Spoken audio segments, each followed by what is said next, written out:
The Arizona sun blazed mercilessly overhead as Maria Rodriguez wiped sweat from her brow, watching her 3-year-old daughter Emma giggle on the backyard swing set. It was July 15th, 2023, and Phoenix was experiencing one of its hottest summers on record 117 degrees with no relief in sight. The Rodriguez family had lived in their cozy suburban home on Maple Street for 5 years, and Maria had always felt safe in their quiet neighborhood, where children rode bicycles and neighbors knew each other by name. "Higher, Mommy, higher!" Emma squealed with delight, her chubby legs pumping as she soared through the hot air. Her golden curls bounced with each movement, and her favorite pink dress, the one with tiny flowers that Maria's mother had sent from Mexico, fluttered like butterfly wings. Maria smiled, pushing her daughter gently while mentally calculating how much time she had before Carlos arrived home from his construction job. The phone's shrill ring pierced through Emma's laughter from inside the house. Maria glanced at her daughter, who was now content to swing gently on her own, humming a tune from her favorite cartoon. The call could be Carlos, or perhaps her supervisor at the medical clinic where she worked part-time. Maria had been expecting an important call about her upcoming schedule change. "Mia, Mommy will be right back, okay?" Maria called out in her mixture of English and Spanish that had become natural in their bilingual household. "Stay right here by the swings. Don't move from this spot." Emma nodded enthusiastically, her attention already captured by a colorful butterfly that had landed on the fence post near the gate. "Pretty butterfly, Mommy." Maria hurried through the sliding glass door, leaving it open so she could hear Emma's voice. The air conditioning hit her like a wall of relief as she grabbed the cordless phone from the kitchen counter. The caller ID showed her clinic's number. "Hello, this is Maria," she answered, walking toward the window where she could still see Emma's small form on the swing. "Hi, Maria. It's Janet from scheduling. I know it's your day off, but we have an emergency situation tomorrow. Dr. Peterson called in sick, and we need you to cover the morning shift. Can you make it in by 7? Maria's mind raced.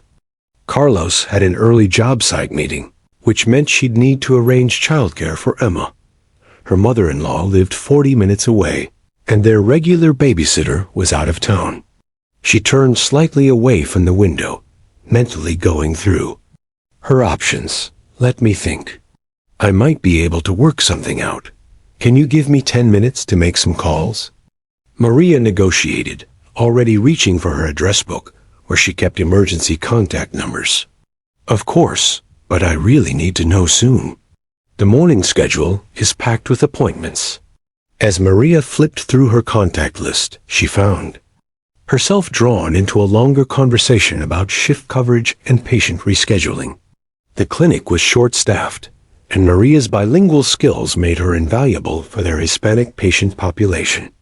She paced the kitchen, phone pressed to her ear, completely absorbed in solving the scheduling puzzle.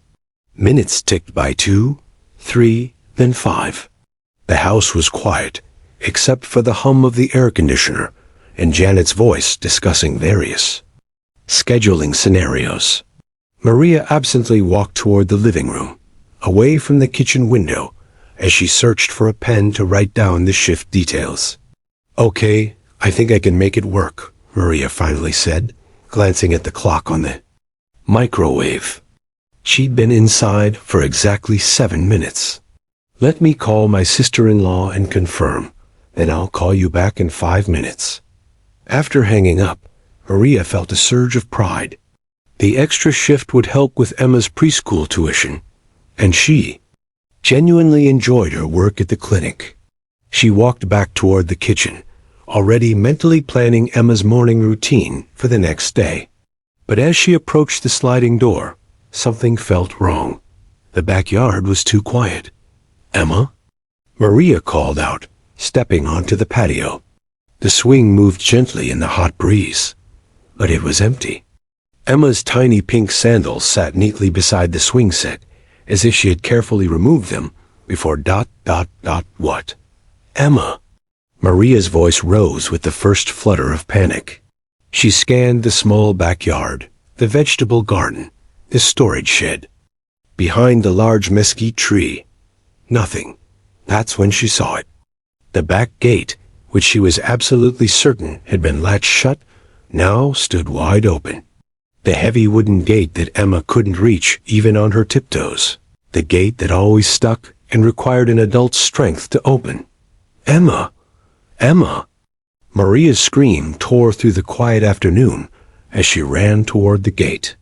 She burst onto the sidewalk, her heart hammering as she looked desperately up and down the empty street. A neighbor's sprinkler system hissed in the distance, and somewhere a dog was barking, but there was no sign of a little girl in a pink flowered dress. Help! Somebody help me! Maria screamed, her voice cracking with terror. My daughter is missing. Mrs. Patterson from next door appeared at her front window, then rushed outside. Maria, what's wrong? Emma's gone. She was in the backyard, and now she's gone. Maria sobbed, running back toward her house to grab her phone.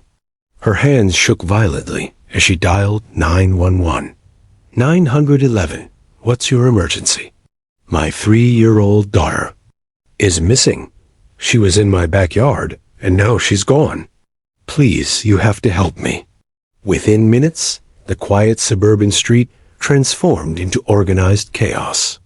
Police cars arrived with sirens wailing, their red and blue lights reflecting off windows and creating an atmosphere of urgent crisis. Officer Jake Morrison pulled up in his K9 unit, where his German Shepherd partner Rex immediately sensed the tension and began pacing in his specially designed compartment. Maria stood in her driveway, clutching Emma's favorite stuffed rabbit, tears streaming down her face as she gave Officer Morrison a description of her missing daughter. She's 3 years old, blonde curly hair, wearing a pink dress with flowers. She's never wandered off before, never. Someone took her. I know someone took her. Rex emerged from the police vehicle, his ears alert and his powerful body ready for action. The 7-year-old German Shepherd had found missing children before, and his nose was already working, catching scents that humans couldn't detect. Officer. Morrison knelt beside Maria, his voice calm but urgent. Ma'am, we're going to find Emma. Rex here is the best tracking dog in Arizona. I need you to show me exactly where she was last seen, and then Rex will do what he does best. As the sun began its descent toward the western mountains, casting long shadows across Maple Street, the race against time began.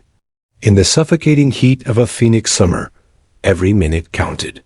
Rex pressed his nose to Emma's stuffed rabbit, his tail wagging slightly as he caught her scent, and the search for little Emma Rodriguez officially began. Rex's powerful black nose pressed against Emma's stuffed rabbit, his nostrils flaring as he absorbed every molecule of the little girl's scent. The German Shepherd's breathing was controlled and methodical. This was no ordinary pet, but a highly trained search and rescue professional with over 50 successful recoveries to his credit. Officer Jake Morrison watched his partner's body language carefully, recognizing the subtle signs that indicated Rex had locked onto the trail. Got something, Morrison announced to the growing crowd of officers and volunteers. The rabbit held Emma's essence sleep, baby shampoo, the faint sweetness of apple juice, and something uniquely hers that only Rex's extraordinary olfactory system could detect and follow. With a slight whine of excitement, Rex began moving toward the open gate, his muscular body low to the ground, tail held straight behind him. Morrison followed on the 15-foot tracking lead, calling back to the command center that was rapidly forming in the Rodriguez driveway. We are heading east on Maple Street. Rex has the scent. The afternoon temperature had climbed to a brutal 119 degrees, and the asphalt beneath their feet radiated heat like an oven. Morrison's boots felt like they were melting into the pavement, but Rex seemed oblivious to the scorching conditions. his focus entirely consumed by the invisible trail only he could perceive. Behind them, the search operation expanded like ripples in a pond.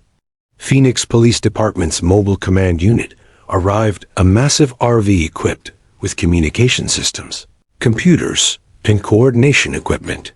Detective Sarah Walsh took charge of the ground operation, while helicopters were dispatched from the air support unit. The Arizona heat made aerial thermal imaging challenging, but the choppers could cover vast territory quickly. Carlos Rodriguez had arrived home from his construction site to find his street blocked by police cars and his wife sobbing in the arms of a victim's advocate. His weathered hands, still dirty from a day of laying concrete, shook as he tried to process the nightmare unfolding before him. "How long has she been gone?" he asked Detective Walsh, his accent thick with emotion. "We're estimating about 45 minutes now," Walsh replied, checking her watch. "But your dog team just picked up the trail. Rex has never failed to find a missing child." Rex led Officer Morrison past the Henderson house, where elderly Mr. Henderson stood on his porch with binoculars, scanning the desert beyond his property. The scent trail curved around Mrs. Chun's perfectly manicured front yard, where the automatic sprinkler system had created small puddles that Rex carefully avoided water could wash away, scent particles, and complicate the trail. "Good boy, Rex. Stay with it," Morrison encouraged, though he knew his partner needed no motivation. The dog's ears were forward, his pace steady and determined. They had trained together for 3 years, and Morrison could read Rex's body language like a book. The trail led them 4 blocks east, past the elementary school, where Emma would have started kindergarten in 2 years, past the small neighborhood park with its playground equipment sitting empty in the brutal heat. Here, Rex paused, circling an area near the monkey bars, where the scent seemed stronger. "She was here," Morrison radioed back to command. "Rex is indicating she spent some time in this location." He examined the area carefully, finding small footprints in the sand beneath the playground equipment. The prints were the right size, and one showed the distinctive tread pattern of Emma's pink sandals, the ones they'd found abandoned by the swing set. Detective Walsh's voice crackled through the radio. "Jake, we've got volunteers organizing into search teams." "How far east are you now?" "About 6 blocks from the house, at Memorial Park. The trail is still strong." Morrison wiped sweat from his forehead, grateful for the water bottles that volunteer firefighters were distributing to all searchers. Rex resumed tracking, leading them out of the park and toward a more industrial area of the neighborhood. Here, the houses gave way to small businesses, an auto repair shop, a storage facility, and beyond that, the skeletal frame of a half-finished shopping complex that had been abandoned when the developer ran out of money. The Sunrise construction site loomed ahead like a concrete wasteland. Orange safety fencing surrounded the property, but Morrison could see several gaps where the fencing had been damaged by weather or vandals. If Emma had somehow made it this far in the blazing heat, she could have easily slipped through one of those openings. Rex's behavior changed as they approached the construction site. His steady trot became more erratic, and he began lifting his head to test the air currents. Morrison felt his heart sink. This was the behavior Rex exhibited when a scent trail was becoming fragmented or confused. "Talk to me, boy. What are you telling me?" Morrison knelt beside his partner, running his hand along Rex's neck. The dog whined softly, a sound of frustration that Morrison had heard before when environmental factors interfered with tracking. The construction site presented multiple challenges for scent work. Concrete dust, chemical odors from building materials, and the metal framework created a complex maze of competing smells. Worse, the afternoon wind had picked up, carrying desert dust and dispersing scent particles in unpredictable directions. Rex continued working the area methodically, but his confidence seemed shaken. He would pick up the trail for a few yards, then lose it again, circling back with increasing agitation. Morrison radioed for the other K9 teams to respond to their location, hoping that multiple dogs might be able to solve what Rex was struggling with alone. Meanwhile, back at the command center, the search had grown to include over 150 volunteers. Local news crews had arrived, broadcasting live updates that were being picked up by national outlets. Emma's photograph, a recent picture from her 3rd birthday, party showing her gap-toothed smile and dancing eyes, appeared on television screens across Arizona. Maria Rodriguez sat in the back of an ambulance, receiving 4 fluids for heat exhaustion. While Carlos paced nearby, his cell phone pressed to his ear as he called family members with the devastating news. Their quiet suburban life had become a public nightmare, with camera crews documenting their every moment of anguish. As the sun began its descent toward the western horizon, casting long shadows across the construction site, Rex suddenly stopped and sat down his signal that he had lost the trail completely. Officer Morrison felt a chill despite the 115-degree temperature. In his 3 years working with Rex, they had never failed to find their target. "Command, this is Morrison. Rex has lost the scent at the Sunrise construction site. Requesting immediate backup from all available K9 units. We need to expand the search pattern." The clock was ticking, and somewhere in the vast Phoenix metropolitan area, a 3-year-old girl was alone, afraid and running out of time. The golden hour of search and rescue was slipping away, and with it, Emma's chances of survival in the deadly Arizona heat. The Arizona night brought little relief from the punishing heat. At 11:47 p.m., the temperature still registered 98 degrees on Officer Morrison's dashboard thermometer. Portable floodlights had transformed the Sunrise construction site into an eerie landscape of harsh shadows and blinding white light, where dozens of searchers moved like ghosts through the skeletal concrete framework. Rex panted heavily beside Morrison, his pink tongue lolling as he accepted water from a collapsible bowl. The German Shepherd had been working for nearly 8 hours straight, and Morrison could see the exhaustion in his partner's usually bright eyes. 2 other K9 teams had arrived, Officer Lisa Santos with her Belgian Malinois, Duke, and Sergeant Tom Bradley with Ranger, a bloodhound known throughout Arizona for his exceptional nose. "She's been out here for over 9 hours, Detective Walsh said grimly, approaching Morrison with a fresh bottle of water. "In this heat, even adults start experiencing serious dehydration after 4 hours. A 3-year-old ... She didn't finish the sentence, but everyone understood the implications. The construction site had become the focal point of the search after Rex first lost Emma's trail there. The abandoned project covered 12 acres of partially completed buildings, construction equipment, and maze-like corridors between concrete walls. If Emma had somehow made it inside this labyrinth, she could be anywhere or worse. She might have fallen into one of the many open utility trenches or elevator shafts. Carlos Rodriguez had insisted on joining the search despite Detective Walsh's concerns about civilian safety. His construction experience made him valuable in navigating the hazardous site, and his desperate need to do anything for his missing daughter was written across his weathered face. "Emma, Mia, it's Daddy. Where are you, baby?" His voice echoed off the concrete walls, raw from hours of calling. Maria remained at the command center, surrounded by family members who had driven from across Phoenix to support the Rodriguez family. Her sister Sofia held her hand while Father Martinez from their parish led a small group in prayer. The local Spanish-language radio station had been broadcasting Emma's description every 15 minutes, and hundreds of people from the Hispanic community had joined the search despite the late hour. At 12:15 a.m., Duke, the Belgian Malinois, showed interest in a section of the site that the teams had already searched twice. Officer Santos called out, "I've got something here." "Duke's alerting on this area." Morrison and Rex hurried over to where Duke was pawing at a pile of construction debris near what would eventually become a retail storefront.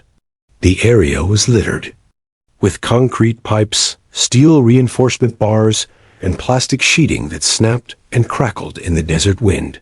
"Duke's been trained for live recovery just like Rex," Santos explained, watching her dog's behavior carefully. "He's definitely picking up human scent, but I can't tell how fresh it is." Rex joined Duke in investigating the debris pile, his nose working systematically across the various surfaces. Suddenly, his ears perked forward in the alert position. That Morrison knew meant business. Rex had found something significant. "Clear this area." Morrison shouted to the other searchers. "Give the dogs room to work." Both K9 South began focusing on a narrow gap between two large concrete drainage pipes that had been stacked against the unfinished building. The opening was barely large enough for an adult to crawl through, but for a frightened 3-year-old, it might have seemed like a perfect hiding place.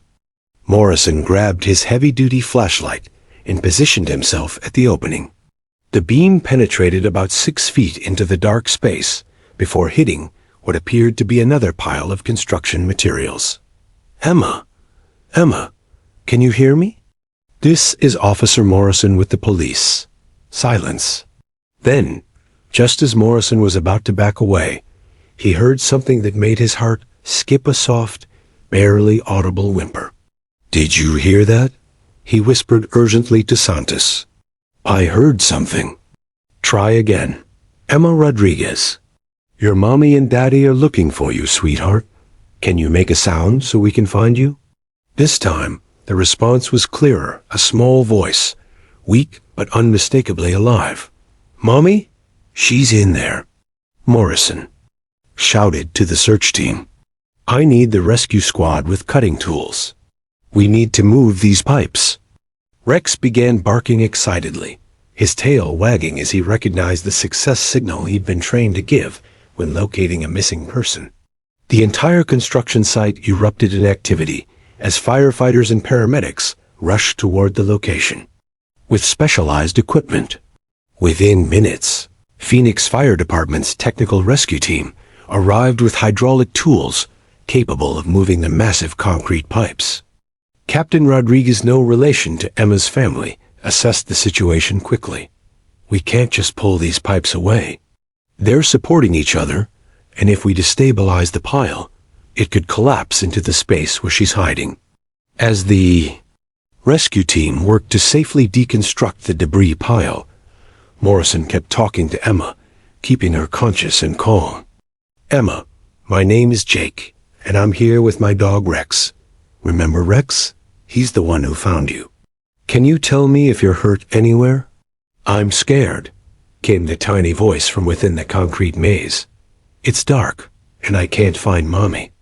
"I know you're scared, sweetheart, but you're going to be okay. Rex and I are right here, and we're going to get you out. Your Mommy and Daddy are waiting for you." At 3:47 a.m., after nearly 2 hours of careful work, the rescue team created an opening, large enough for Morrison to crawl inside.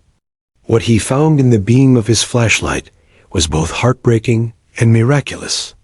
Emma Rodriguez, curled up in a small alcove behind the concrete pipes, clutching a piece of plastic sheeting like a security blanket. She was dehydrated and covered in dust, her pink flowered dress torn and dirty, but her eyes were open and alert. Most incredibly, she had somehow found the one spot in the entire construction site that had provided both shelter from the sun and protection from the wind.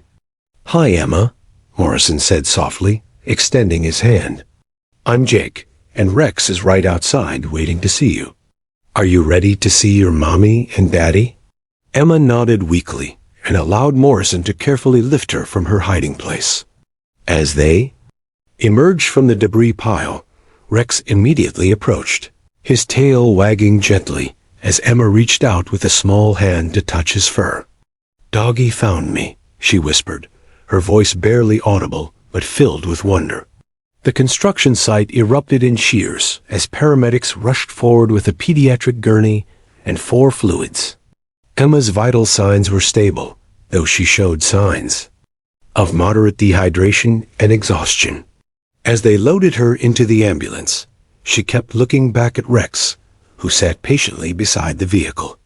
Carlos and Maria Rodriguez arrived at the hospital just as the ambulance pulled up to the emergency entrance. Maria's legs buckled as she saw her daughter's small form on the gurney, but Emma's eyes opened at the sound of her voice. "Mommy!" Emma cried weakly, reaching out her arms. As the Rodriguez family was reunited in the hospital corridor, Rex received congratulations from dozens of searchers and emergency personnel. Officer Morrison knelt beside his partner, scratching behind his ears. "Good boy, Rex. You did it again."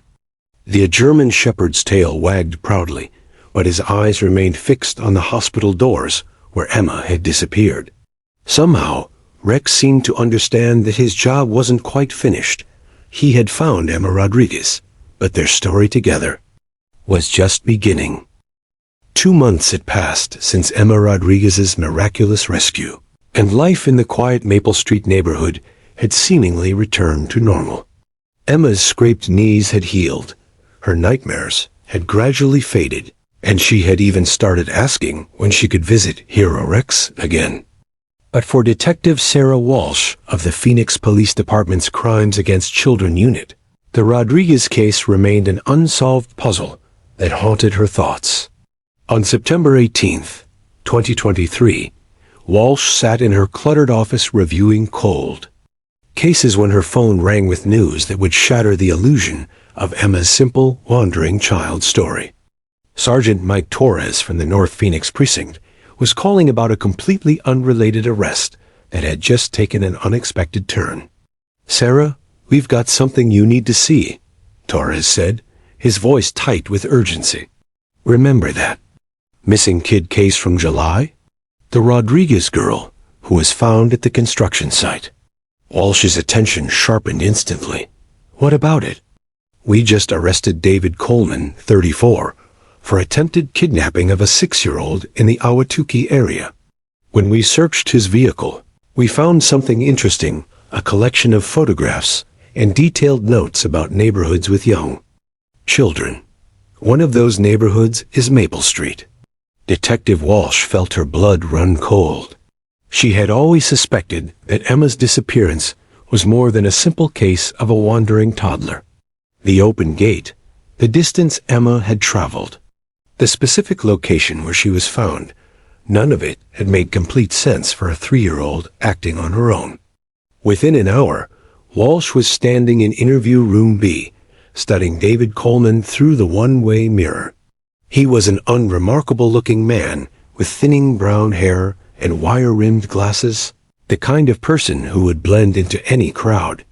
But there was something cold about his pale blue eyes, something that made Walsh's detective instincts scream danger. Coleman's criminal history painted a disturbing picture. 3 prior arrests for loitering near playgrounds, 2 restraining orders filed by concerned parents, and a conviction for criminal trespass at an elementary school in Tucson. He had been fired from his job as a maintenance worker at a Phoenix daycare center after parents complained about his inappropriate interest in the children. "Tell me about your methods, David," Detective Walsh said as she entered the interview room, placing a thick file folder on the metal table between them. Coleman's court-appointed attorney, a young public defender named Jennifer Martinez, sat nervously beside her client. "I don't know what you're talking about," Coleman replied, his voice flat and emotionless. "I've never hurt any children. This is all a misunderstanding." Walsh opened the folder, revealing dozens of photographs that had been found in Coleman's apartment. They showed playgrounds, schools, and residential neighborhoods throughout the Phoenix metropolitan area. Each photo was annotated with notes about children's schedules, security measures, and what Coleman had termed acquisition opportunities. "Acquisition opportunities?" Walsh repeated, her voice dripping with disgust. "Is that what you call planning to kidnap children?" Among the photographs was one that made Walsh's heart race, a distant shot of Emma Rodriguez playing in her backyard, dated July 10th, 2023, 5 days before her disappearance. The image had been taken from the alley behind the Rodriguez home, and Coleman's handwriting in the margin noted, "Target, blonde female, approximately 3 years old. Daily routine, backyard play 2 to 4 p.m., gate latch accessible from outside." "My client refuses to answer any questions about those photographs," Attorney Martinez interjected, clearly uncomfortable with the evidence mounting against Coleman. But Walsh had more. Traffic cameras from July 15th showed Coleman's blue sedan circling the Maple Street neighborhood 4 times between 1:30 and 2:15 p.m., exactly when Emma would have been playing in her backyard. A gas station security camera 2 blocks away captured Coleman purchasing zip ties, duct tape, and children's candy at 10:47 a.m. that same morning. "Here's what I think happened, David," Walsh said, leaning forward across the table. "You had been watching Emma Rodriguez for almost a week. You knew her routine. You knew when she'd be alone in the backyard, and you knew exactly how to open that gate. But something went wrong, didn't it?" Coleman's attorney placed a restraining hand on his arm, but he couldn't resist responding. "You can't prove anything. That little girl just wandered off. Kids do that all the time." "Kids don't unlatch gates they can't reach," Walsh countered. "Kids don't walk 6 blocks through 119-degree heat to hide in a construction site. But you know what kids do when a stranger approaches them. They run and hide." The pieces of the puzzle were falling into place with sickening clarity. Coleman had opened the gate and attempted to lure Emma away, probably with the candy found in his car. But Emma, frightened by the strange man, had run instead of following him. In the chaos and heat, she had become lost and eventually found the hiding place where Rex would discover her hours later. Walsh's phone buzzed with a text from the crime lab.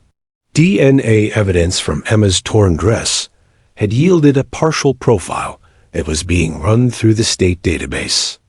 Within minutes, the results came back. The DNA belonged to David Coleman.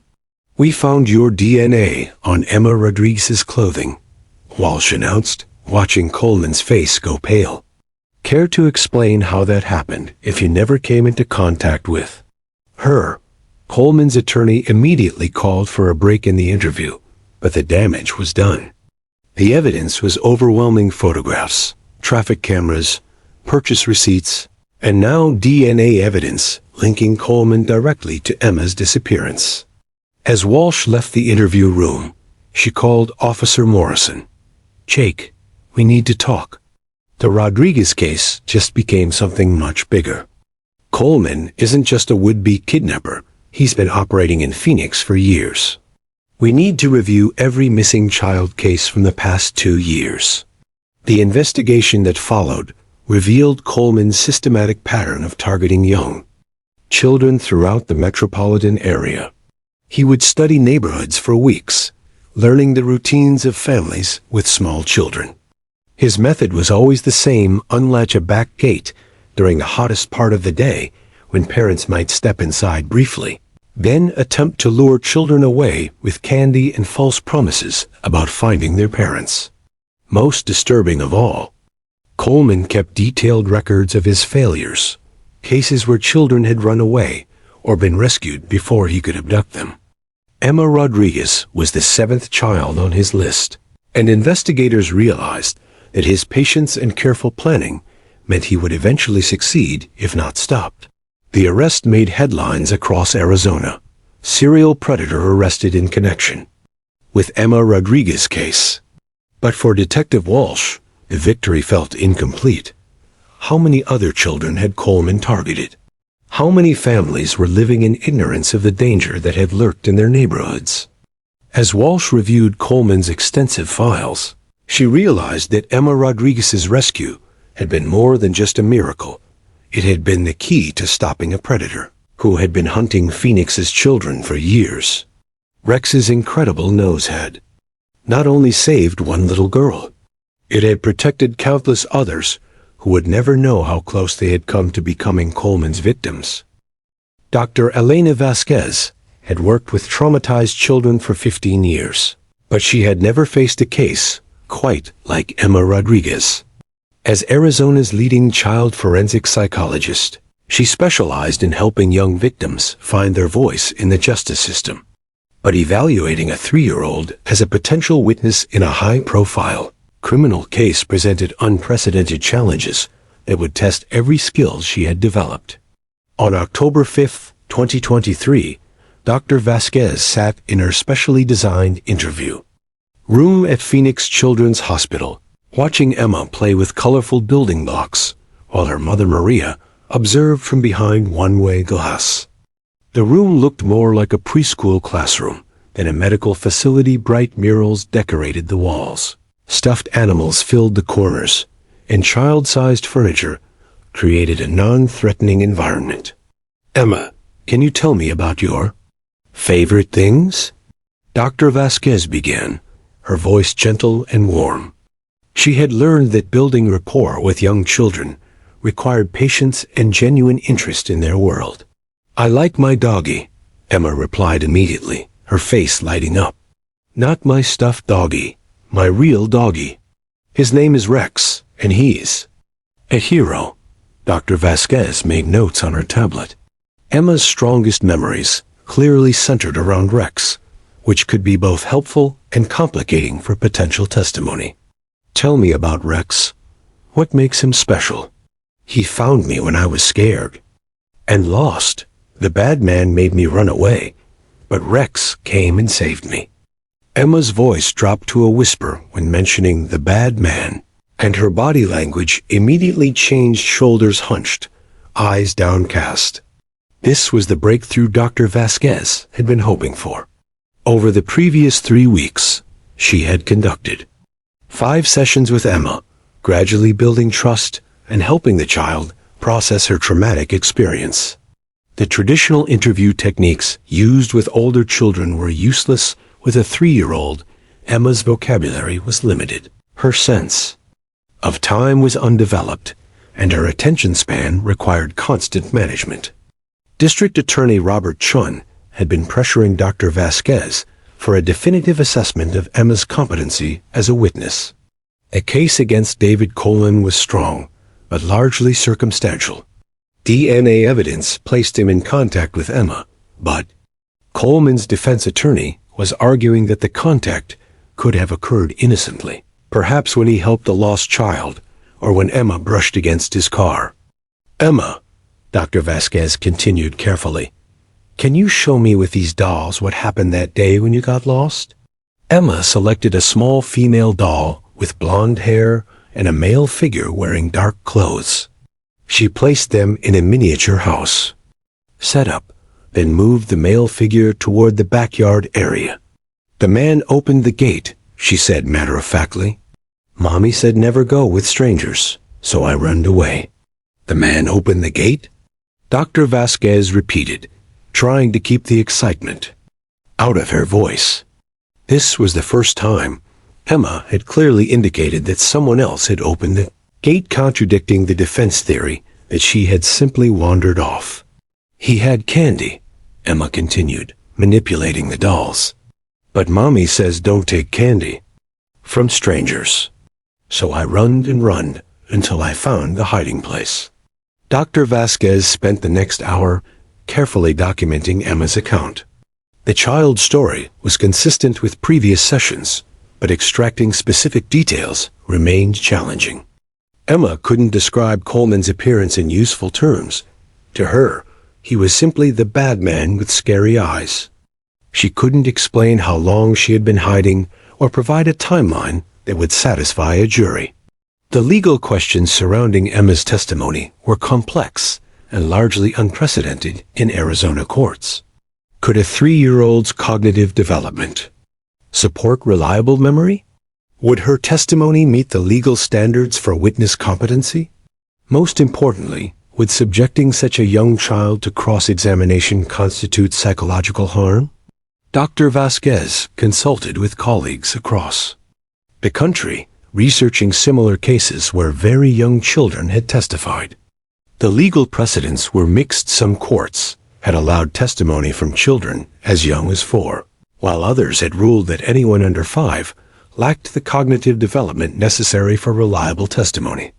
The challenge, Dr. Vasquez explained to Day-Chun during their consultation, is that Emma's memory of the traumatic event is actually quite clear. Children her age have excellent episodic memory for significant events, but their ability to communicate those memories in legally useful ways is limited by language development and abstract thinking capabilities. The breakthrough came during Dr. Vasquez's 7th session with Emma.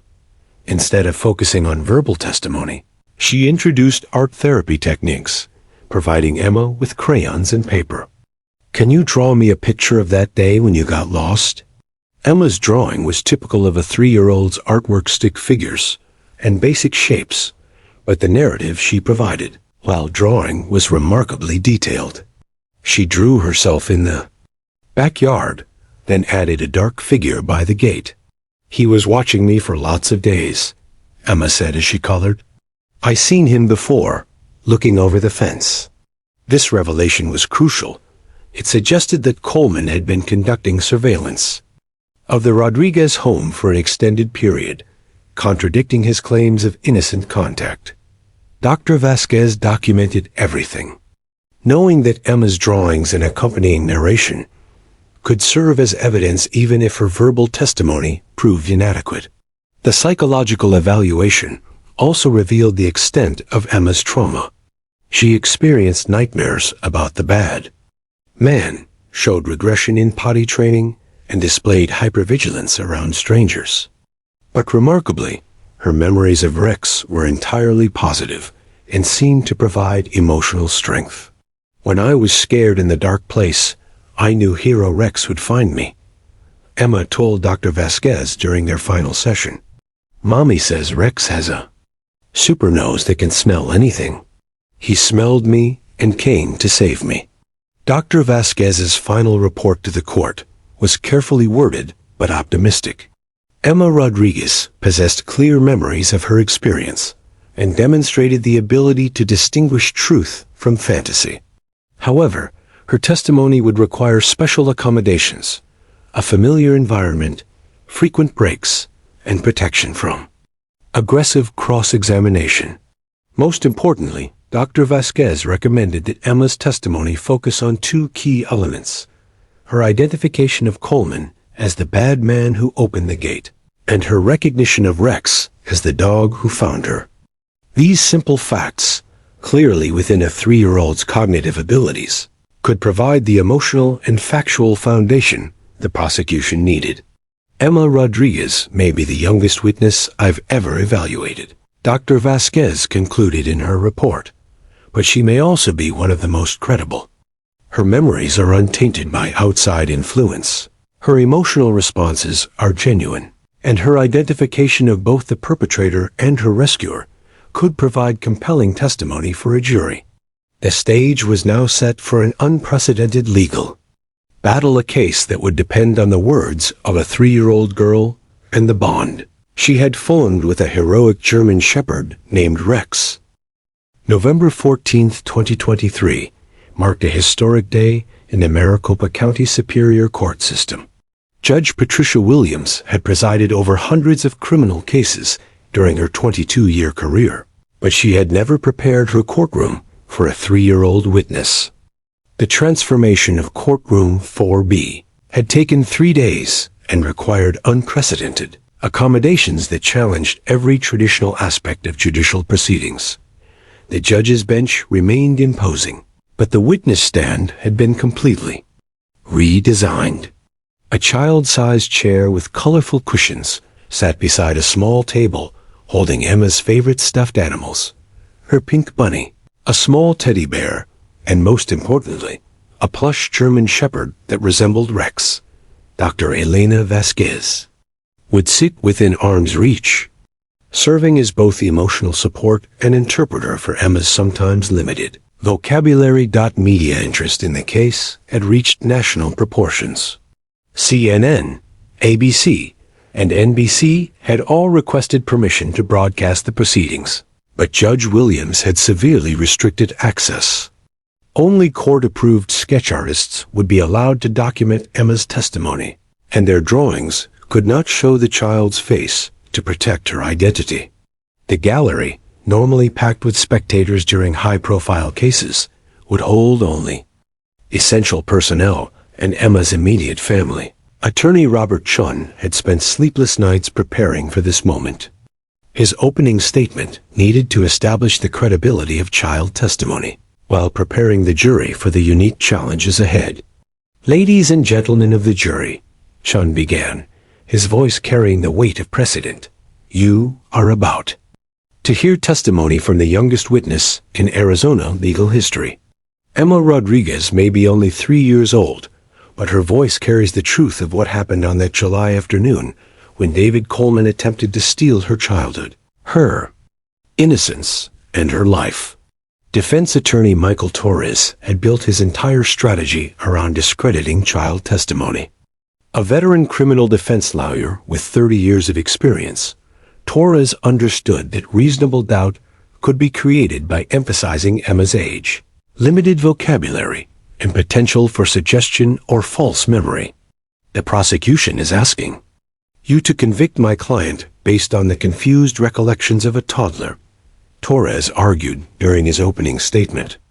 Children Emma's age live in a world of imagination where reality and fantasy blend together. Can we really send a man to prison for decades based on the testimony of someone who still believes in monsters under the bed? The courtroom's atmosphere was unlike anything veteran court reporter Sandra Martinez had experienced in her 15-year career.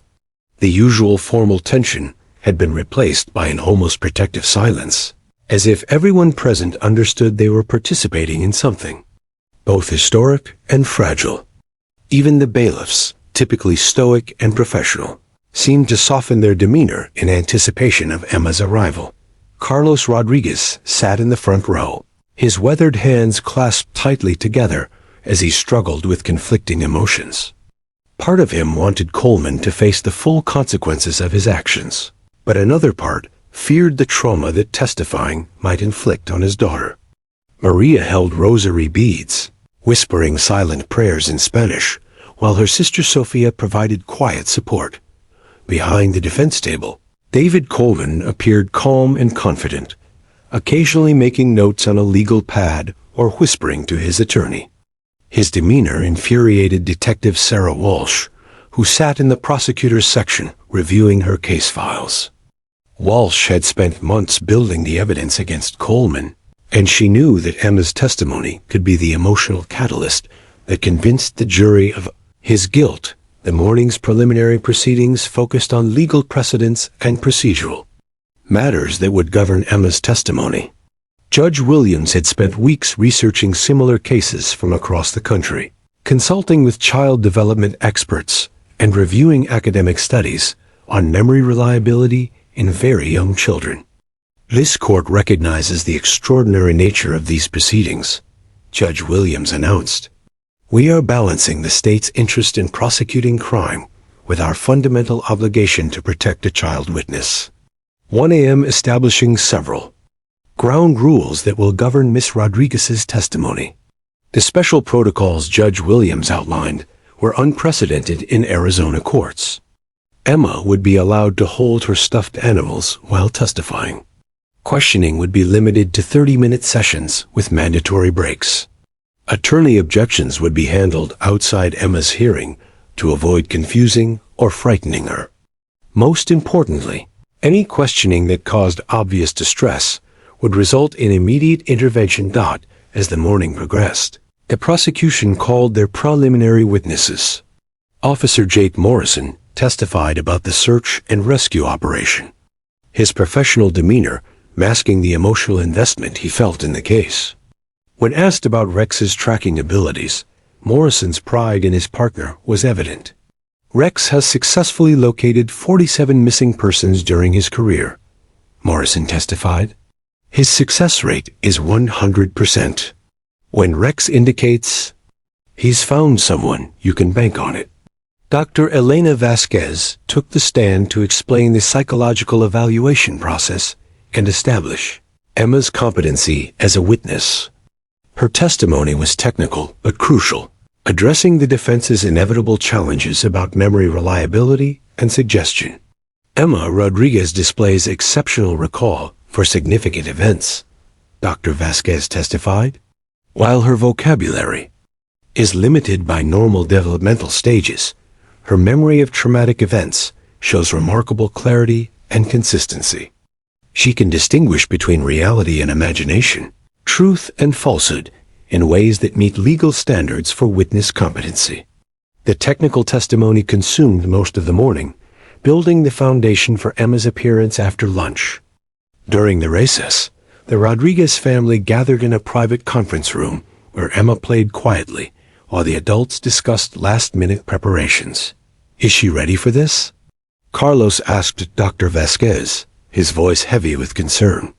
"Emma is stronger than you might think," Dr. Vasquez replied. "She wants to tell her story, and she understands that the bad man needs to face consequences for what he did. But most importantly, she knows that Rex will be here with her." Indeed, Officer Morrison and Rex waited in a secure area adjacent to the courtroom. The German Shepherd seemed to sense the importance of the day, maintaining his professional alertness while occasionally glancing toward the door, where he would soon reunite with the little girl he had saved.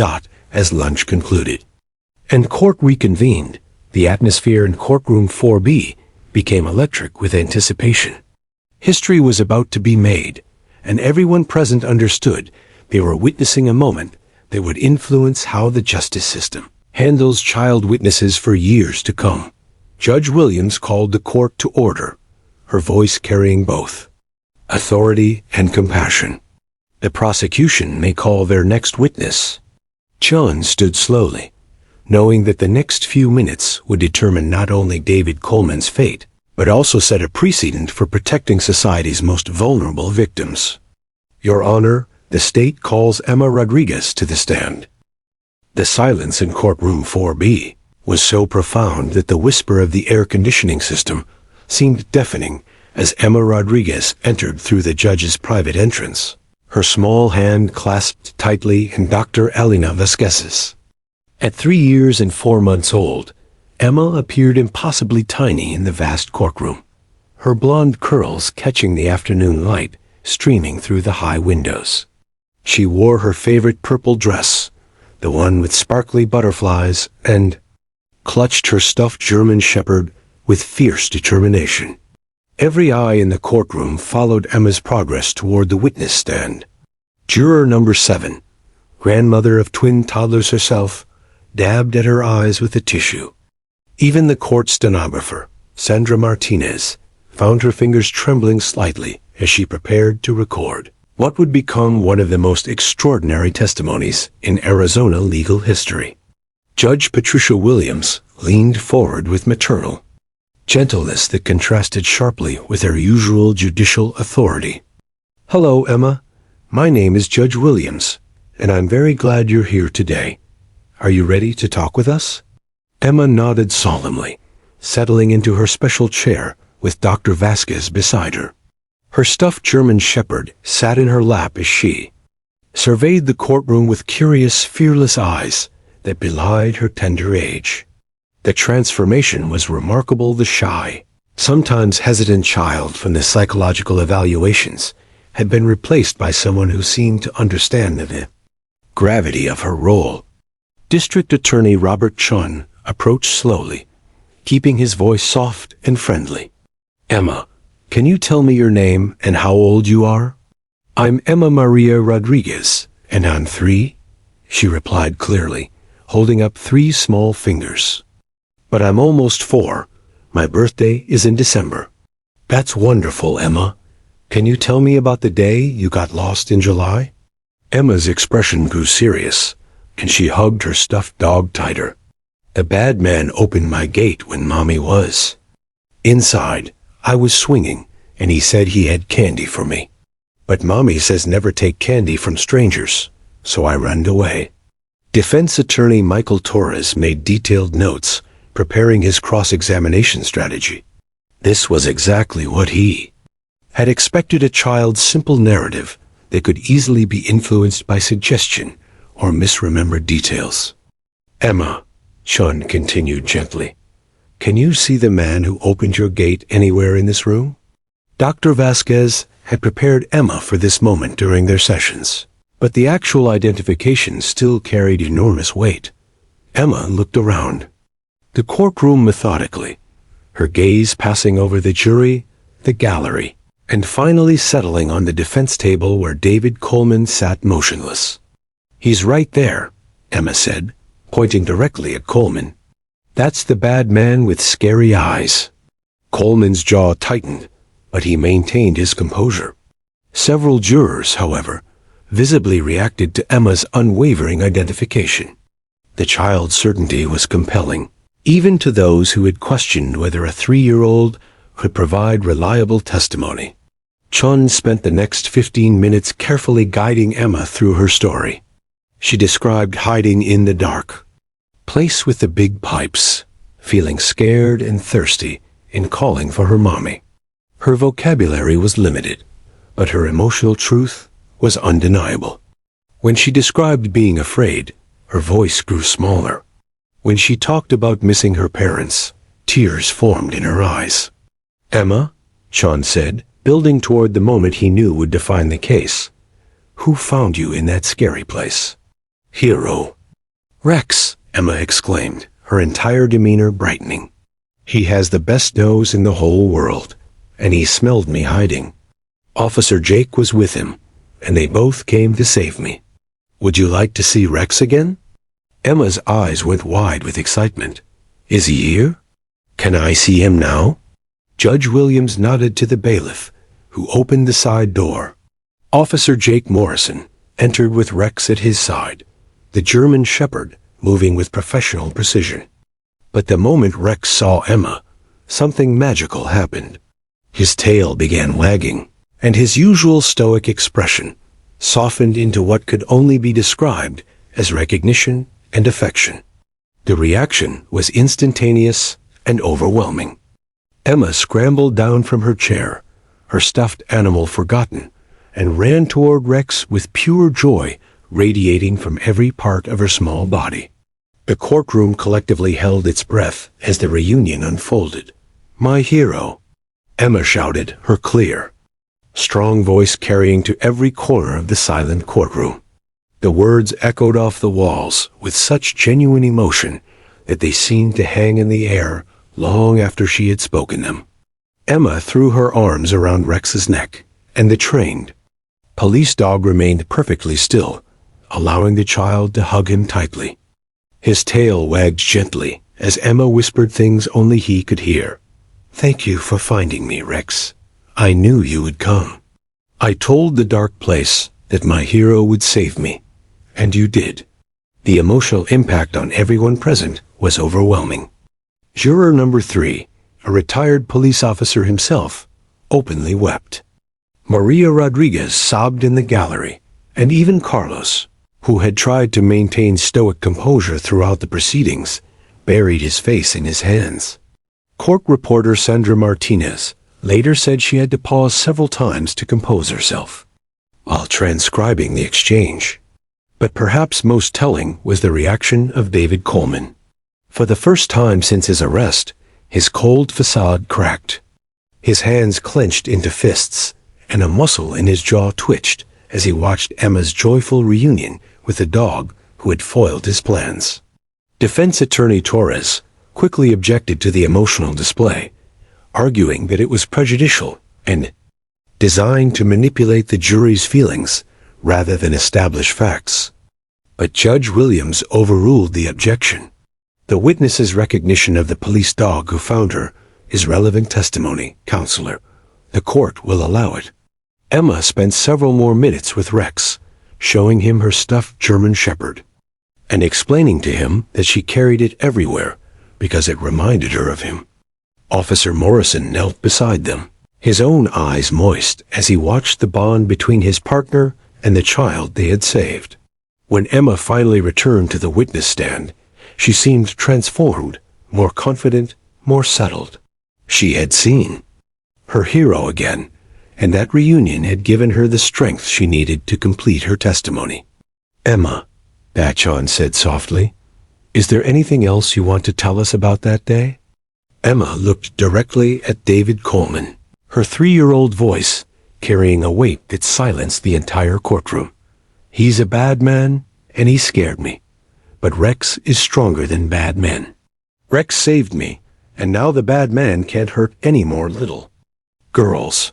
The simple, profound statement hit the courtroom like a thunderbolt. In her innocent way, Emma had articulated exactly what this case was about: protecting children from predators, the power of heroism over evil, and the unbreakable bond between a child and her rescuer. As Dr. Vasquez helped Emma down from the heion witness stand, the little girl paused to wave at Rex one more time. "See you later, hero," she called out, her voice filled with the absolute trust that only a child could possess. The courtroom remained silent for several long moments after Emma left, everyone processing what they had just witnessed. History had been made, not just in legal terms, but in the demonstration of how truth, innocence, and heroism could triumph over the darkest of human intentions. The jury deliberated for exactly 2 hours and 17 minutes, a remarkably short time for such a complex case, involving unprecedented legal territory. When they filed back into courtroom 4B at 4:42 p.m. on November 15, 2023, the weight of their decision was written across their faces. Foreman Janet Collins, a retired elementary school principal, carried the verdict with steady hands, but her eyes revealed the emotional toll of the past 3 days. David Coleman sat rigidly at the defense table, his court-appointed attorney, Michael Torres whispering last-minute reassurances that rang hollow in the tense courtroom atmosphere. Behind them, Detective Sarah Walsh felt her heart pounding as she realized this moment would define not just Coleman's fate, but potentially set precedent for how the justice system would handle child witnesses across the nation. Maria and Carlos Rodriguez occupied their usual seats in the front row, Maria clutching the same rosary beads she had held throughout the trial. Emma was safely at home with her grandmother, playing with her stuffed German shepherd and asking repeatedly when she could visit Hero Rex again. The Rodriguez family had made the difficult decision to shield their daughter from the verdict proceedings, wanting to protect her from any additional trauma. Judge Patricia Williams called the court to order, her voice carrying the gravity of a moment that would be studied in law schools for decades to come. "Has the jury reached a verdict?" "We have, Your Honor," Foreman Collins replied, her voice steady but emotional. "On the charge of attempted kidnapping in the first degree, how do you find?" The courtroom held its collective breath. "We find the defendant, David Coleman, guilty." The word guilty seemed to reverberate through the courtroom like a bell toll. Maria Rodriguez collapsed against her husband's shoulder, sobbing with relief, while Carlos closed his eyes and whispered a prayer of gratitude in Spanish. Detective Walsh felt years of tension release from her shoulders.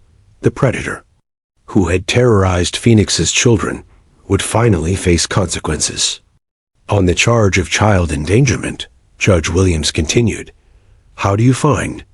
"Guilty, Your Honor." On the charge of criminal trespass with intent to commit a felony, how do you find? "Guilty, Your Honor." Coleman's face remained impassive, but his hands trembled slightly as the weight of 3 felony convictions settled upon him. His attorney immediately began preparing for the sentencing phase, knowing that his client's extensive criminal history and the heinous nature of his crimes virtually guaranteed maximum penalties. Judge Williams scheduled sentencing for December 10th, exactly 1 week before Emma Rodriguez's 4th birthday. The symbolism wasn't lost on anyone present. Justice would be served just as Emma reached another milestone in her young life, hopefully allowing her family to celebrate without the shadow of Coleman's crimes hanging over them. In the weeks following the verdict, the case garnered national attention from legal scholars, child advocacy groups, and law enforcement agencies. Dr. Elena Vasquez received calls from prosecutors across the country seeking guidance on similar cases involving very young witnesses. Her work with Emma had established new protocols that would protect countless other children, while ensuring their voices could still be heard in courtrooms. Officer Jake Morrison and Rex became celebrities within the Phoenix Police Department, but their focus remained on their mission of protecting the community. Rex received the Medal of Valor, the highest honor for a police dog, and Morrison was promoted to detective in the Crimes Against Children unit, where his experience with the Rodriguez case made him invaluable. The Rodriguez family used their newfound platform to establish Emma's Heroes Foundation, a non-profit organization dedicated to funding K-9 units for police departments across Arizona and neighboring states. Their first major donation purchased and trained 2 German shepherds for rural departments that lacked the resources for their own K-9 programs. On December 10, 2023, Courtroom 4B was packed for Coleman's sentencing hearing. Judge Williams had received over 200 letters from community members, child advocacy groups, and law enforcement officers urging maximum penalties. The prosecutor's office had also compiled evidence linking Coleman to at least 6 other attempted child abductions across the Phoenix metropolitan area, though he had never been charged due to insufficient evidence. Mr. Coleman, Judge Williams began, her voice carrying the full authority of the bench. You stand convicted of attempting to destroy the innocence and safety of a 3-year-old child. Your systematic stalking and predatory behavior represent the worst kind of criminal conduct crimes against those least able to protect themselves. Coleman's attorney made a final plea for leniency, arguing that his client had mental health issues that warranted treatment rather than extensive incarceration. But the evidence of Coleman's calculated planning and methodical approach to targeting children undermined any claim of impaired judgment. The court sentences you to 15 years in the Arizona State Prison System for attempted kidnapping, 5 years for child endangerment, and 3 years for criminal trespass. Sentences to run consecutively for a total of 23 years. Imprisonment, Judge Williams announced. You will serve a minimum of 85% of this sentence before being eligible for parole. The sentence was longer than many had expected, but Judge Williams wanted to send a clear message to anyone who might consider harming children. This court will not tolerate predatory behavior against children, and we will use every resource at our disposal to protect our most vulnerable citizens. Coleman was led away in shackles, his cold demeanor finally cracking as the reality of spending more than 2 decades in prison settled in. He would be nearly 60 years old when released. His prime predatory years wasted behind bars where he could harm no other children. Following the sentencing, the Rodriguez family held a celebration at their Maple Street home. Emma, now 4 years old and thriving in preschool, played in the same backyard where her ordeal had begun. But now the space held different memories, visits from Officer Morrison and Rex, birthday parties with newfound friends from their extended community, and the security that comes from knowing justice has been served. Rex had become a regular visitor to the Rodriguez home, arriving every Saturday afternoon for what Emma called hero time. The German shepherd would patiently endure tea parties, games of fetch, and endless hugs from the little girl he had saved. Morrison often marveled at the special bond between his professional partner and the child Rex, who was trained to be serious and focused during work, became gentle and playful around Emma. The case's impact extended far beyond one family or one conviction. The Emma Rodriguez protocols were adopted by courts in 12 states, establishing guidelines for child witness testimony that balanced legal needs with psychological protection.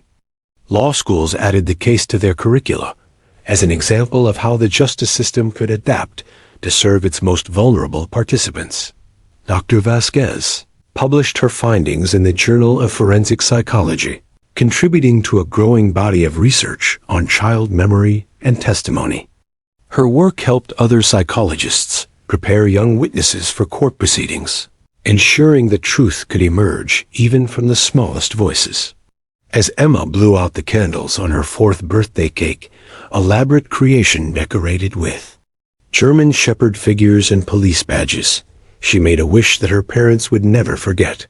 "I wish all the bad people go away, and all the hero doggies find the lost children." Rex, wearing a special birthday hat that Emma had insisted upon, sat beside her chair as she opened presents. Among them was a junior police badge from the Phoenix Police Department, making Emma an honorary K-9 assistant, a title she wore with immense pride. The story of Emma Rodriguez and Hero Rex had become more than just a rescue and conviction. It had become a testament to the power of courage, the importance of protecting innocence, and the unbreakable bond between a child and the four-legged hero who saved her life.